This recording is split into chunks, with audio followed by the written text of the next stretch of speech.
Thank you everybody for joining in for the another Gravitas Win show. This is the 23rd show that we are having. We are having every week. And I'm incredibly thankful to all of you for logging in every week so that there is a motivation for me to continue to do this. And people like Sumit who come in and I really admire Sumit's recap ability. So he will go and he will summarize the event and he will capture the main point. So thank you, Sumit, for that.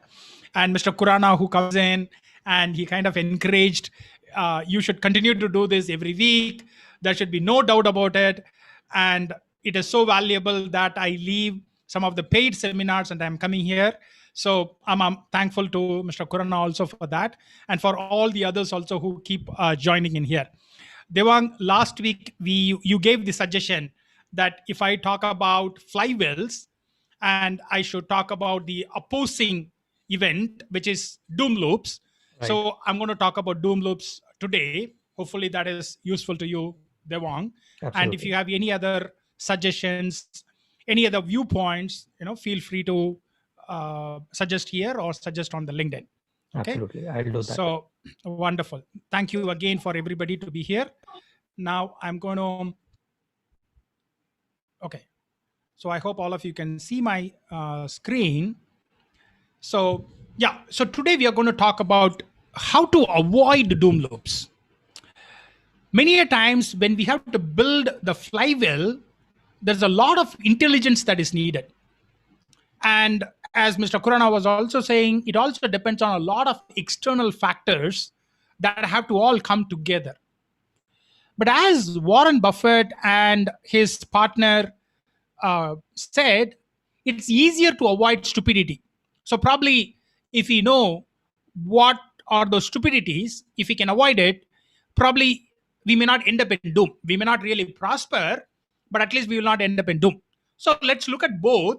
And the way I have structured is, I'm going to talk something about flywheel to recap, as well as for anybody who is joining in new. So I'll talk about flywheels and also about the doom loops, and then we can juxtapose them and then we can discuss it at the end of the session. So as I was saying last week, flywheel is stitching together related variables that can lead one to the other, forming a positive feedback loop, so that they are all accelerating momentum, and a small positive change in one variable will accelerate the momentum even further. So that is feedback loop. That is flywheel. Okay. Now, I gave this example, Amazon's flywheel. Amazon is the first company, at least I know of, which adapted this flywheel as a business model. They went ahead with it and they have done really well. And some of the other companies, like say, for example, Zomato, Tyrocare, they have also adapted this particular flywheel model, but all of them look very similar.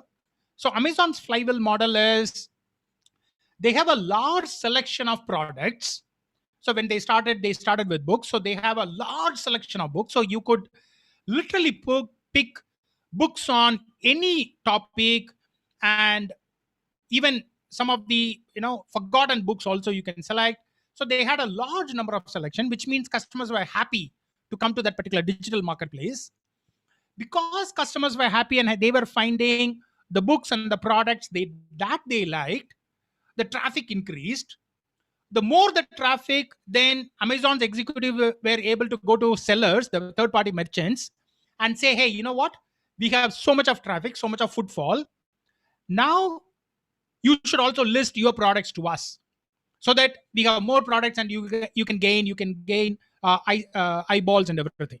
So what happened? It increased the selection of products. When there is so much of selection of products, again, there is much of customer experience and so on and so forth.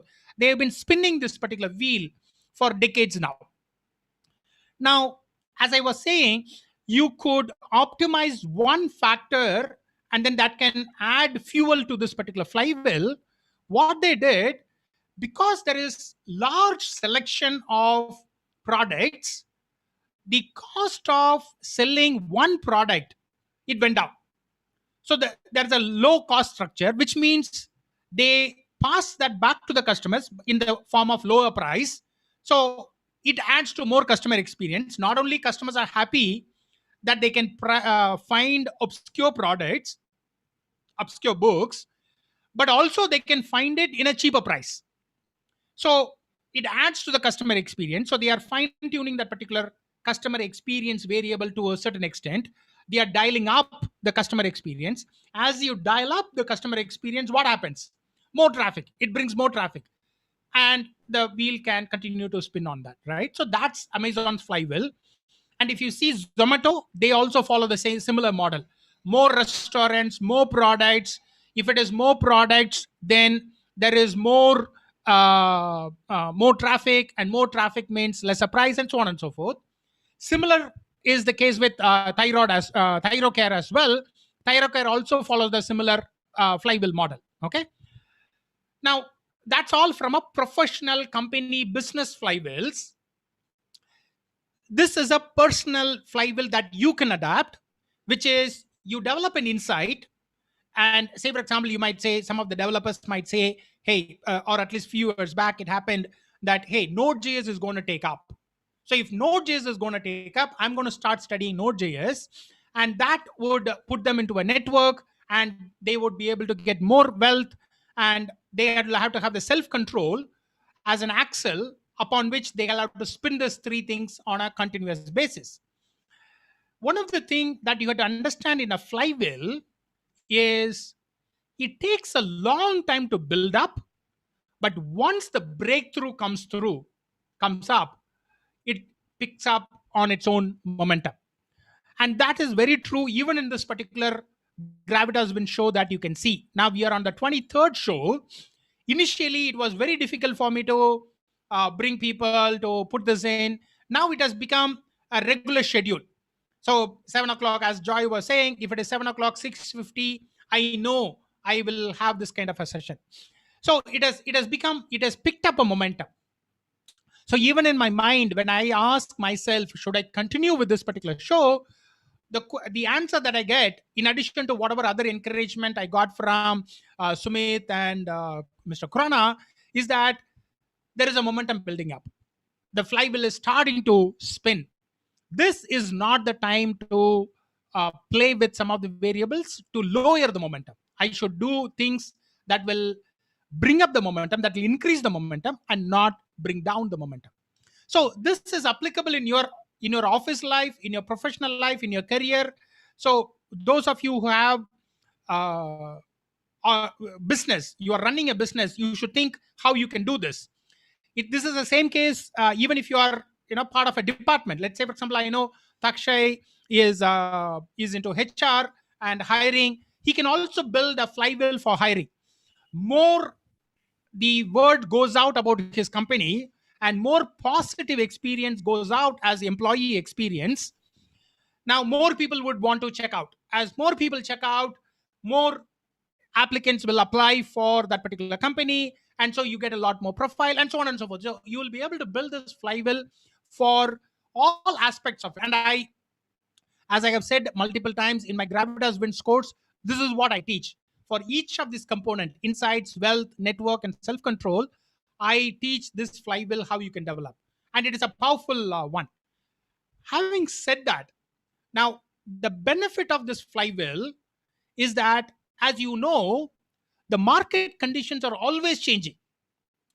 If you properly frame this particular architecture of the flywheel, the underlying architecture of the flywheel, it gives you continuity and change.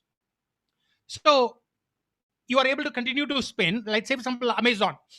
They have always, they started with books, then they went into electronics, and now they sell whatever that they want to sell. So there is a continuity of the marketplace, digital marketplace. However, there is a change also. They have added other products, and they are able to still spin, and they are able to keep up with the change in the marketplace. Similar is the case with, like, even in your personal life. if you are spinning a wheel for wealth, things might change. The companies might come in and go, but your stock market investing, that flywheel can continue to spin. So the beauty of the flywheel is there is continuity and there is change, and that both you can adapt into the flywheel. Okay, so let's talk about the doom loop, just opposite of that. But before that, I want to take a pause and find out if any of you have any questions, any comments, or anything that you want to discuss before we go into doom loop. Anyone? Any questions?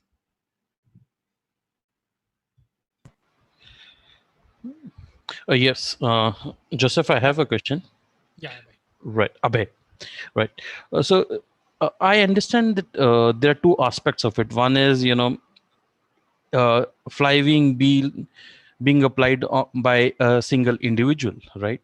Whereas when we talk about companies, we are talking about multiple individuals having different goals, may or may not be aligned to what we want to do, right? So Yes. is it more like just setting up a process? Because in those cases, it is not really possible to align 20-25 people at least, within a Yeah. department also into the same flywheel. Yeah.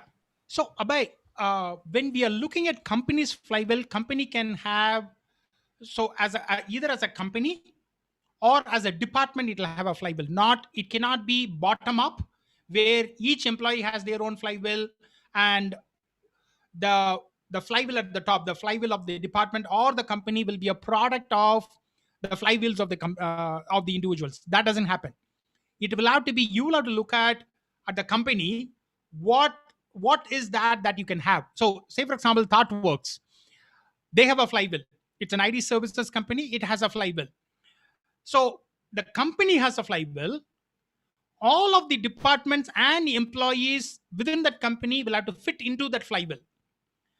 So again, each of the departments can adapt that company flywheel and into their own flywheel. As I was explaining, say for example, Takshai's HR department might adapt a flywheel, but that won't work if the company doesn't have a flywheel. So Right. first thing that we need to look at is the company's flywheel. Each of the departments will have to derive from that flywheel and see what flywheel that they fit in. Say for example, as Takshai as the HR, he will be interested only in employee experience and employees coming in and employees mental health during their stay in the company. He may not be interested in how much of sales, how much of marketing, how much of delivery, and so on and so forth, though some of them might be a contributing factor to that particular flywheel, Right. right? But that won't work if the company doesn't have a flywheel. Okay. Right. So what I understand is, once the company has a flywheel, then probably, everybody needs to be trained on this concept of flywheel so that they understand that how can they align into the company's flywheel. Absolutely, you are right. Yes, Abhay. So it is not bottom up; it's always top down. So you will have a So lot. you need, yeah. Right. Go So ahead. you will have a lot of viewers on your last session now. The entire company is going to see it. Yeah. Hopefully. Okay. Yeah. So that any other Joseph, one questions? more thing. Yeah, Gagan. Yeah. So when you say that in wins, let's say we take insights. So let's say one starts building on insights, and Yeah. then the momentum that is being built because of those insights is carried in other aspects also. Absolutely. Yes. Okay. So the way that Wins Flywheel works is that you have insights, you share with people. So like here, what's happening? So flywheel as a concept I understood, and then Amazon is using flywheel, Zomato is using flywheel, and Thyrocare is using that flywheel, and ThoughtWorks is using it in IT services.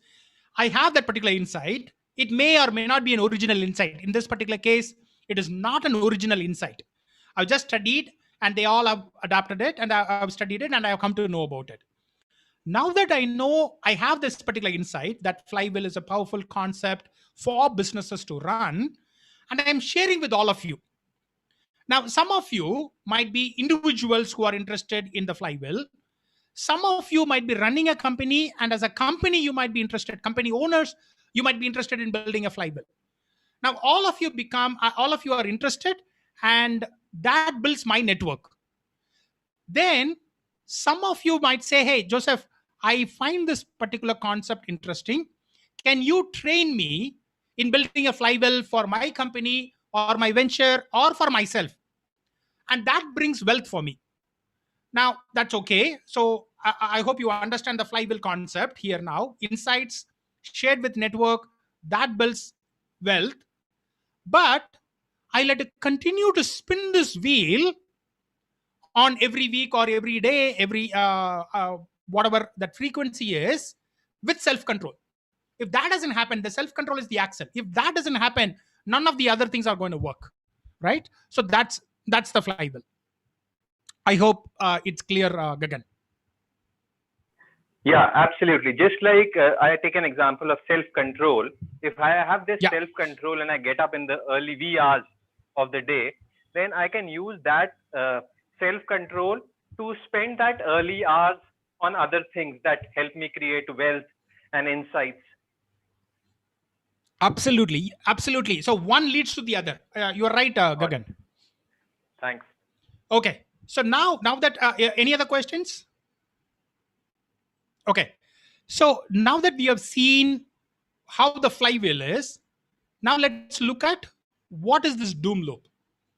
And I'm going to go into go into some of these elements in a little more deeper way. But the doom loop, and I'm going to talk about the company's doom loop and then the personal doom loop, individual doom loop, because we saw the flywheel for corporates and flywheel for personals. So I'm also going to talk about this. It always starts with no vision. The founder or the CEO or the top person does not have a vision, does not know what's going to happen to the company in a longer term. They are just riding from one to the other. They are just saying, like that of a cockroach. As long as I survive today, as long as I survive this particular cycle, as long as I survive this year, I'm okay. Now that could work. You might continue to survive like a cockroach, but you will not be able to build a momentum which thrives on its own. So that's the point that I'm trying to talk about. Okay, so there is no vision. Because there is no vision, because we are not able to say that the founder or the CEO is not able to say, this is the kind of a company that I want to build. You can't put in a process. For anything, you can't put in a process. One day you are hiring a Node.js developer, another day you are developing a Python developer, another day you are developing a Perl developer. So HR department is not able to put up a process. Why? Because there is no vision. They are not able to come in and say, okay, this is the company that we are in. This is the geography that we are going to put in, because this is the vision that I want to build, right? So because there is no vision, you're not able to have a process. Because you don't have a process, you are always launching some kind of a flashy program, so you are always on the news, or you are trying to motivate the employees all the time with some kind of a flashy programs. All of this leads to a no momentum company. So every time it is like every sales call, every marketing campaign is a pain. It doesn't move at all. And over the period, what happens when that doesn't happen? Slowly you decay. So that's the doom loop for companies. And I'm going to give you a couple of things. Now, what do I mean by no vision? Doom loop always starts with the lack of vision. So generally speaking, there's a very generic kind of representation that I have. You can divide people into optimistic and pessimistic.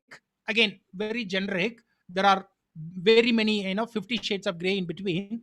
But generally speaking, there are two categories.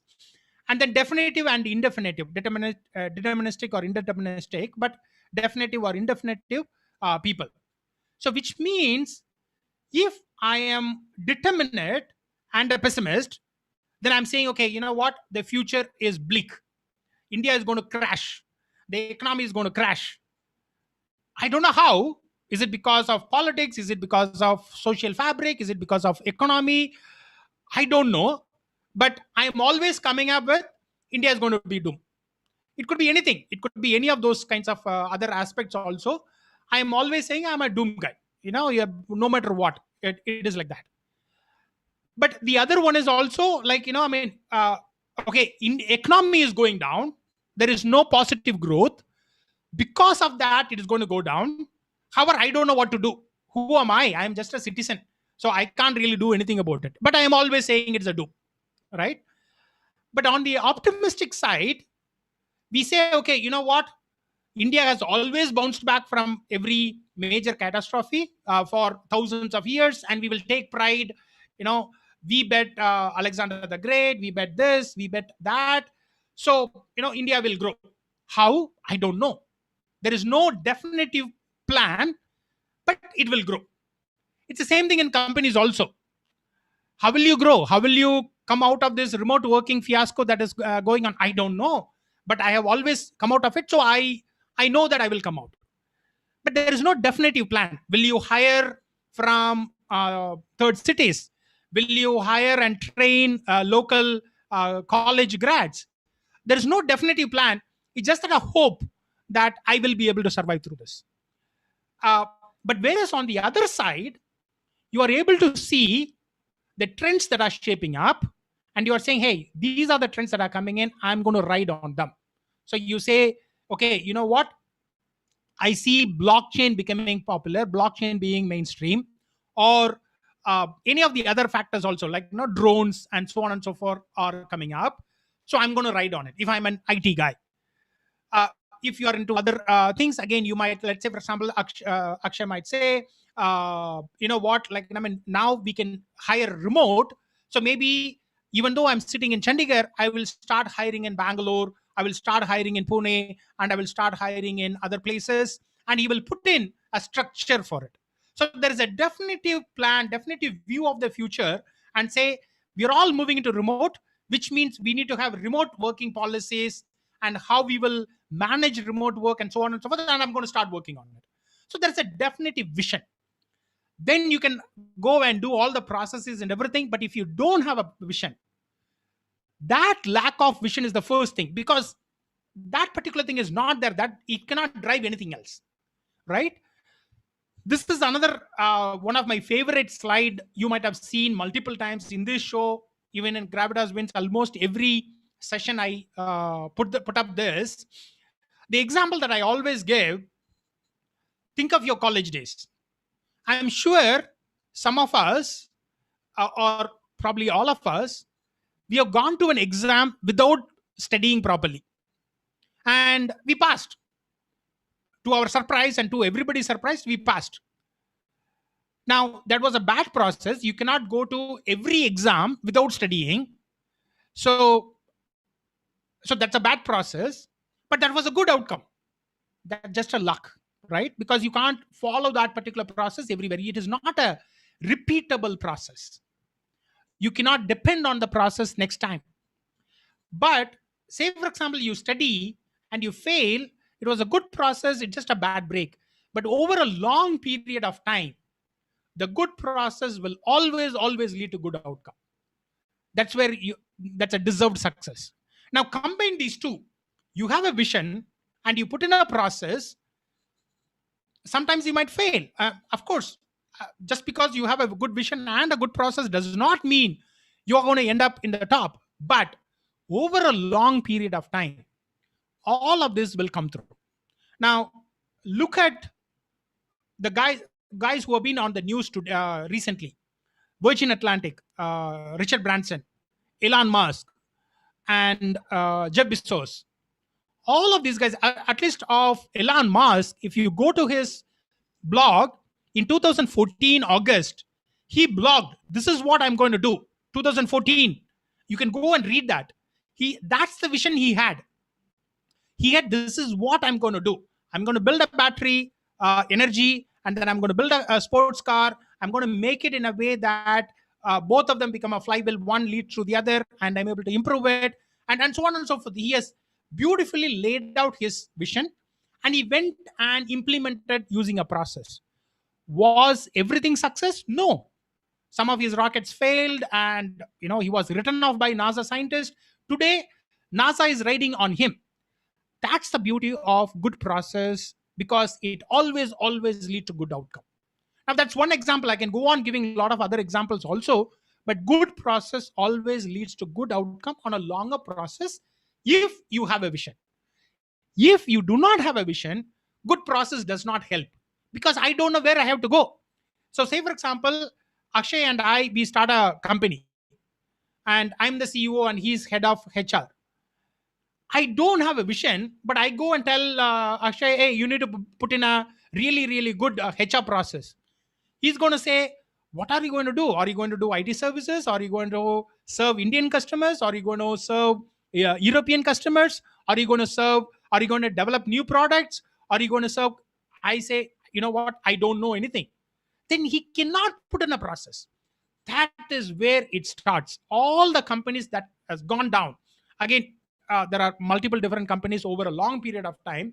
Even companies like Circuit City, which was once a huge company and a lot of profit, like same thing in Nokia, and we can go on talking about all of these things, Kodak, all of these things. They left the vision that they had, and they left that. They couldn't build up a new vision. Because of that, they couldn't put in a process to innovate. Because of that, because there was no process, they had disappointing results. They are caught up in that loop. Now, because of no vision, no process, right? So what happens? Disappointing results. Now, CEO will have to show that I'm in control. Start a new process. I'm going to launch, I'm going to adapt Windows as OS. I'm going to bring in a smaller device, a bigger device. I'm going to launch an enterprise version of BlackBerry. All of those kinds of new flashy programs we launch. I mean, the companies launch. And that again, because there is no vision in launching it, it's okay to launch a new program if you're able to understand this is the trend and this is what I'm going to drive on, then you can do that. But if you don't have that vision, flashy programs does not help. So again, it will all lead back to the same loop. Because you don't have a vision, you are not able to put in a process. Because of that, you have a disappointing results. So you say, okay, leave this and move on to another program. And this I have witnessed multiple times in companies. In the last 4-5 years itself, I can say, for example, I have seen some of the companies, oh, chatbot. Okay, let's write on a chatbot. But why? I don't know. Let's write on and then see something. And because there was no vision, there was no process, that did not, they put in some money, it didn't give any results. So what happened? Okay, now next process, and so on and so forth. Next flashy program, and so on and so forth. What happens over the period?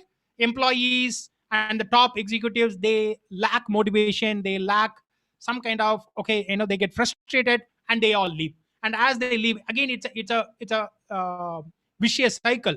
Because they leave, again, there is nobody to implement whatever that they need to do. It's again a disappointing results, and the economy of that particular company goes down, right? So this is the doom loop for companies. It is almost the same for personal doom loop also. The first thing that it starts, the top one, it is almost always starting with envy or anger or pride. I could say, oh, you know what? My classmates, they are all living in a, and I have seen this multiple times. Okay, I used to work with government officer, very, what I can say, intelligent officer he was, and he started taking bribe because, and he used to say this openly to us, my sister has many bungalows in Delhi, and if I'm a government guy, I will not be able to get it. So that's why I'm taking bribe. And he thrived for ages. He thrived, and he became the top in his particular class, in his particular category of work. And guess what? At the end, he was caught by CBI. He was put in jail, and his wife, and his son, they all suicided. You can go and read about it.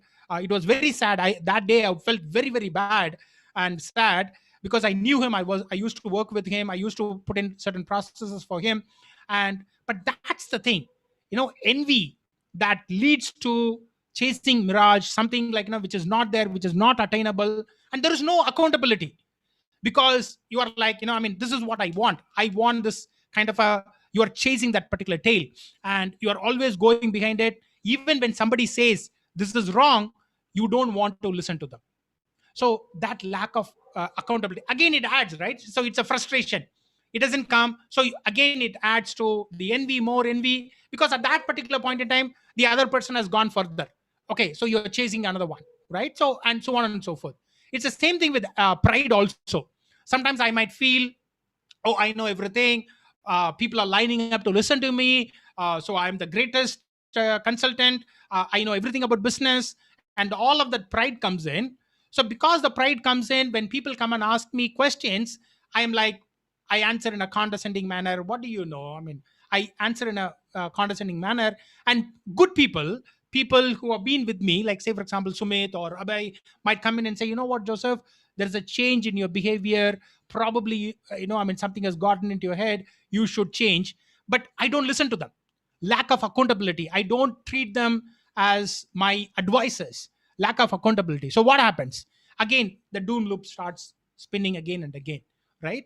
And that pride, because I'm not able to move forward, then it leads to, again, maybe an anger, and it continues to spin. And if you go and read the reports about some of the guys and people who have fallen down, I don't know how many of you have seen this Bad Boy Billionaire in Netflix. If you watch them, you will understand this is what it happens. It all started with envy, or somewhere pride. And as Ramalingam Raju, he said, it was like riding a tiger. Once you got, there is no end to it. You can't get out, you can't get down.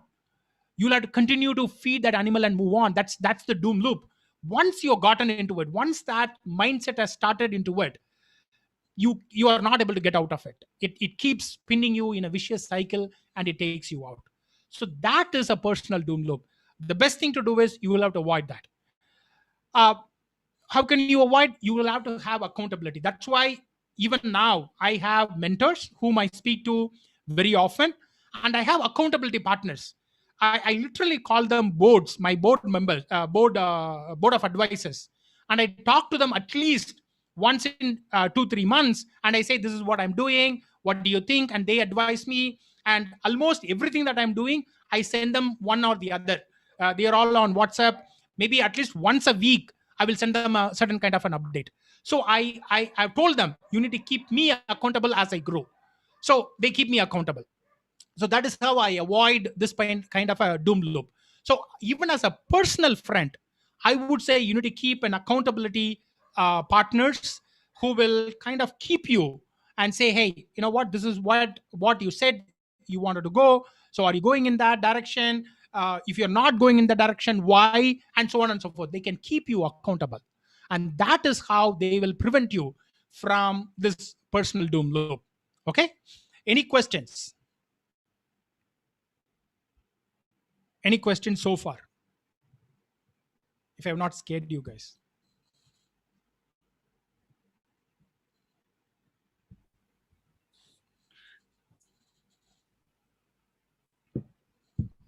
Yeah, Devang? Yeah. So Joseph, how do we recognize that we are in a doom loop, right? Because once those emotions are heavy, right? Anger, pride, and these emotions. So we will not be able to see ourselves. And one solution you gave is basically having that those accountability buddies. But those emotions are so high at that particular time that we will not even listen to those guys, right? We will not update them. We will not listen to them, and those kind of things will happen. So how do we deal with such things? Yeah, well, we are bordering on the psychiatry and now philosophy and psychology in that particular thing. So it is, one thing is, it's better to better not to get into that at all. So that's why you need to keep that kind of updates and everything on a regular basis. So that's one. Now once you get into it, you will end up in some form of a pit before you realize, and then you will have to come back. That's what at least I have seen. You'll have to come back from that particular pit. The only thing is, if it's a shorter pit, if it's a smaller pit, it is even better. but otherwise I have always seen it will crash in some form or the other. So that's what I have always seen. So sorry, Devang, I don't have a clear cut answer how you can completely avoid it. But as I said, it is completely how do you get out of the doom loop? Once you get into it, I don't have an answer.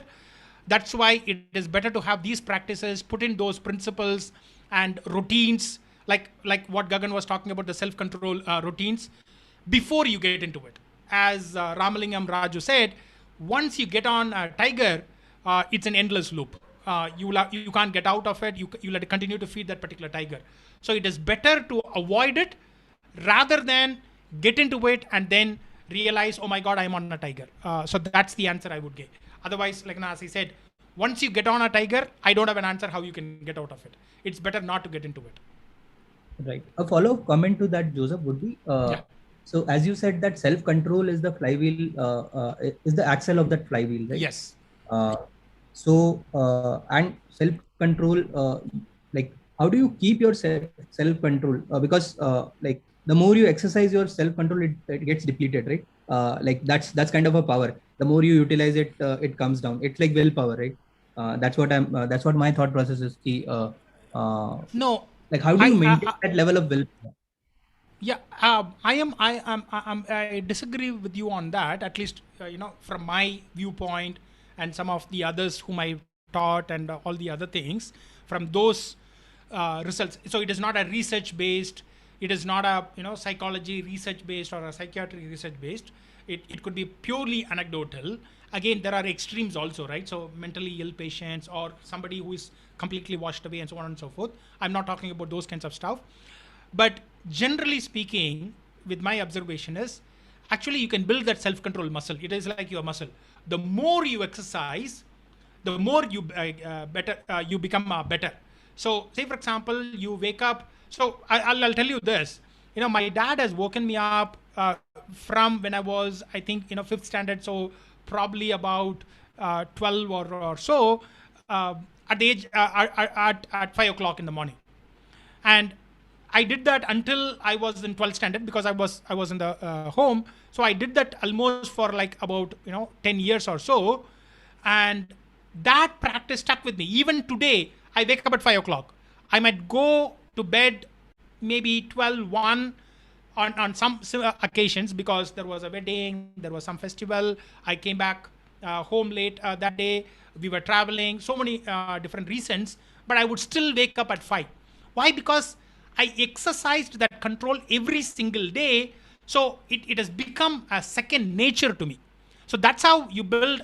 So first you start it as a routine and then you changed it into a identity, or you changed it into a behavior or your nature.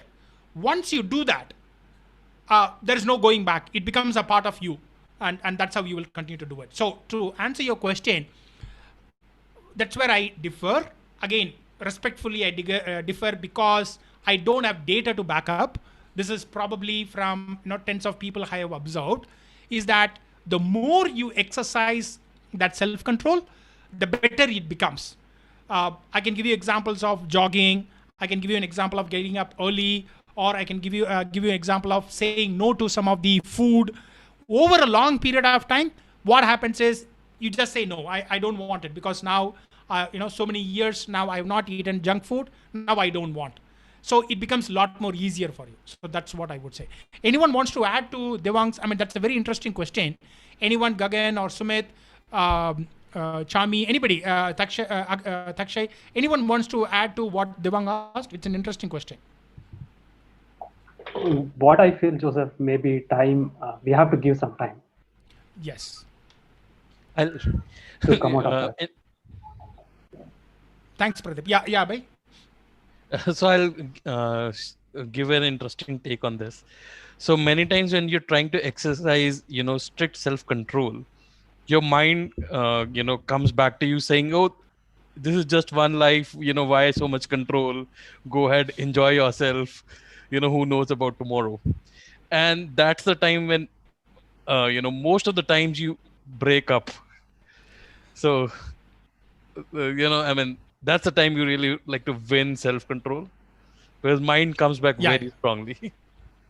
Yeah, very true. Sumit, I'd you like have to- something? Yeah, I'd like to add that we should. Sorry, go ahead, Akshay. Sorry, Sumit.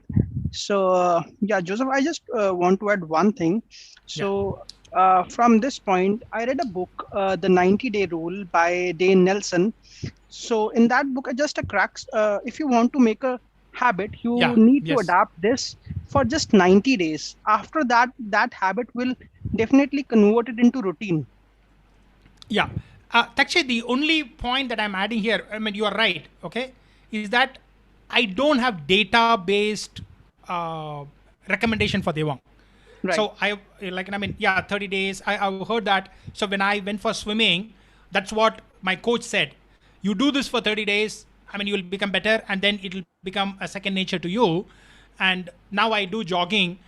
It's the same thing. Like now, I wake up in the morning, and when that 6:30 comes, I am like becoming restless. Now I need to jog. And if I don't jog, yesterday it was raining, I couldn't jog. So I became a lot more restless on that particular time. So all of that is right. But the point that I want to answer to Devang is that I don't have research-based answer. These are all what I have observed and what people have told me and how I have interacted with others. As Pradeep also said, right? I mean, you start with that and then give it time and then it'll work. And again, in my Gravitas Wins course, I teach about it, is also you'll have to build a vision for your life. Once you have a vision for your life, you say, this is what I want to achieve in my life, almost all of the pieces will start falling into it. The problem is either we don't have a vision, or we are like, we have a vision which we have already achieved and we don't know what to do next, right? So those are the reasons why most of the people kind of fall on it.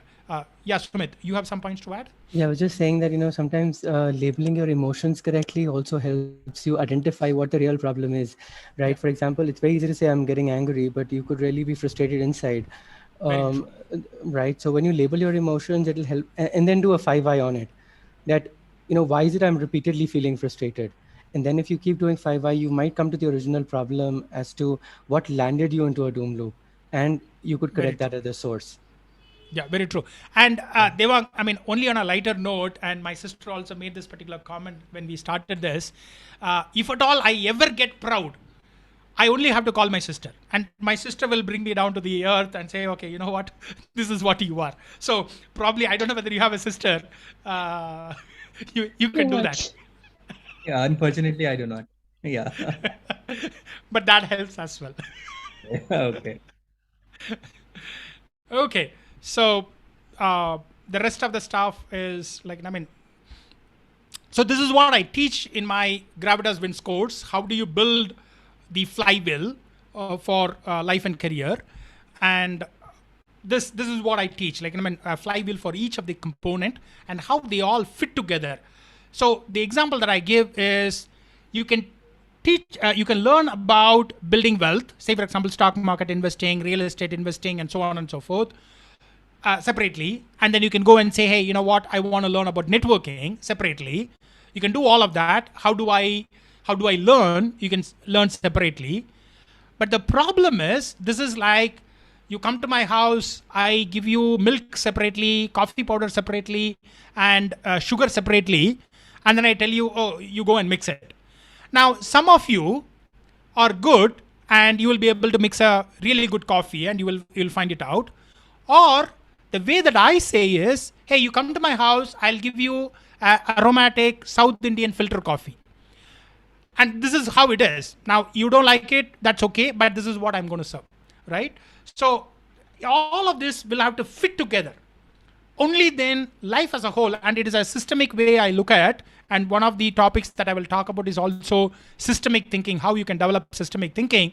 So all of that will have to fit together. One example that another example that if I may give is that you want to build a car and you say, you know what, I want to build the best car. So I'm going to take the best engine. Probably Rolls-Royce is the best engine. Okay, buy it. The best chassis is by BMW. Take it. Best transmission is by Mercedes. Take it. And then now if you build a car with these best parts, you will have a car with best parts, but it will not be a best car. Best car is always contextual, parts being fitting into the vision that it wanted to achieve. BMW serves a different market than Maruti 800. They are not the same market. They have a different vision. Likewise, Sumit has a different vision. Joseph has a different vision. We need to build our own parts into it. Only then we will be able to have a best car or best life that we want to have. And that is what I teach in my course. These are the people, whether it is a YouTuber like Sejal, Young, or like Nitin, who is a CDO, all of these people have gained out of this. Mr. Kurana is here, and few other people, Pradeep and Joyce, are all going through this particular course. If you have any questions, you can talk to them as well. But that is how they have benefited. And feel free to connect with me. I'm on almost everywhere that you can think of. I'm now on Clubhouse also. So every Saturday, we have a session 7 to 8. We talk about a book. Sumit, Gagan, and others have shared the books that they found valuable, that they have put it on it. So almost every day, there is something or the other happening. So Tuesdays, I release a podcast. Wednesday, I send out a newsletter. Thursday is this session. And Saturday is the Clubhouse event. And Sunday is the coaching sessions. Almost every week, every day of the week, there is something. So come and connect with me, and we can build a life of wins all together. Thank you very much. So if you have any questions, let me know.